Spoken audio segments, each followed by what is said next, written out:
I like roller coasters, obviously, but there are certain things that can make a roller coaster great.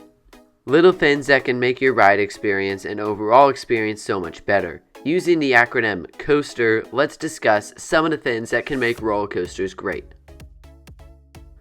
Let's start with creativity. There are a lot of roller coasters that are clonable and can be plopped onto a plot of land like a Wild Mouse coaster.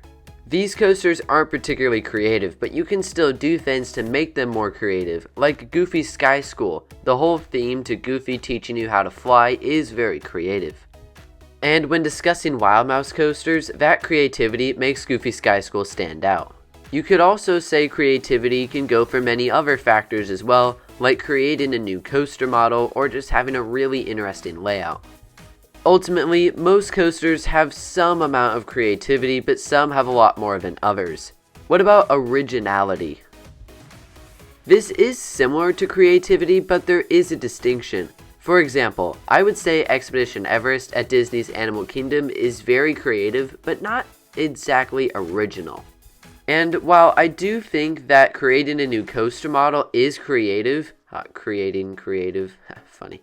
I do think it's more of an original aspect because no one has ever done that before. The first B&M Invert was a very original ride. What about the Vekoma Flying Dutchman model? No one had ever seen anything like it, and even though Vekoma's flying coaster wasn't the one that ultimately became popular, it was the original. And oftentimes, if we go on a ride or see a new ride being added that isn't original in some way, we often feel disappointed. And if and when we return to that park, that is not the coaster we run to. It also helps when a coaster has great ambiance. Let's once again talk about Expedition Everest at Disney's Animal Kingdom. If you couldn't tell already, I absolutely love that ride, but that's besides the point. Ambiance can make or break a ride. This is one reason why most of Disney's coasters are so fun, even if they're not anything too special on paper. It's because of everything going on around you. It's not just the coaster layout. Take Big Thunder Mountain for example. All the rocks and the scenery, the ambiance adds to the experience. The ride's setting and terrain is part of this as well. One of the most important things in a coaster is its smoothness. A ride being smooth is so incredibly important. Most of the best coasters out there are smooth rides. Let's look at a couple of examples of this. Fury 325, said to be a very smooth coaster. The B&M Giga is often regarded as one of the best steel coasters out there. And I can't imagine if this coaster was rough going at the speeds that it is, it would be a very uncomfortable experience. Also, look at pretty much any RMC. Those coasters are very highly regarded and they are butter smooth. And really, it makes sense. If you have a coaster that isn't smooth and you're hitting your head or neck or whatnot, it's not comfortable and you're not going to enjoy it as much. I can't stress enough how important this is. Another very important thing that I think kind of flies under the radar is the coaster trains. If you have an uncomfortable train, this can really ruin your ride experience, especially if the coaster isn't smooth. Yeah, I'm looking at you, Boomerang.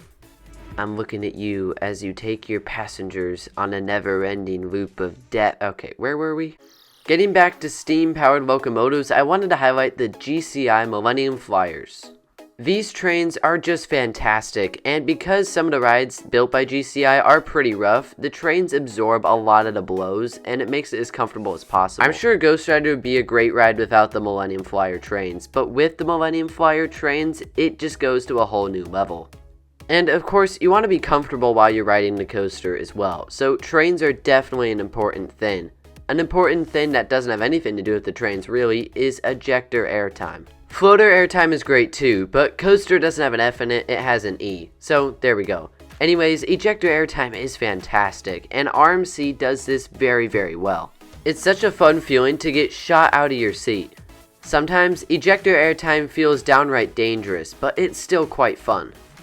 Rocky Mountain Construction does something the best yet again. Good moments of ejector airtime are just an experience that can't really be compared to anything else. Except maybe some serious plane turbulence. Us coaster fans start to drool, hopefully not literally, when we see a coaster that has lots of ejector airtime moments. With all that being said, the final letter in coaster is R, and what I came up with is re-rideability. I was debating if this or reliability should have been the R slot, but I went with rewritability, not reliability. Man, those words are similar. Nonetheless, when there's a coaster you just want to ride all the time, it means it's a good ride. For me, as far as a specific coaster is concerned, Big Thunder Mountain Railroad is always one I want to ride over and over and over again. Some coasters are even too crazy to ride back to back, but Thunder Mountain is the perfect coaster for re-rides. Reliability, though, is arguably a more important factor, because if a coaster isn't open consistently, then you can't even do re-rides. Take Lightning Rod at Dollywood, a ride that has the setting, it has the airtime, it has everything you could want, but the reliability was a struggle for so long. Hopefully, with the ride's recent modifications, it can operate much better. So with all that being said, there is your acronym, coaster. And I'd like to hear what you guys think about this video concept in the comments section below. And as always, thank you all for watching, have a great day, don't waste your time on a boomerang.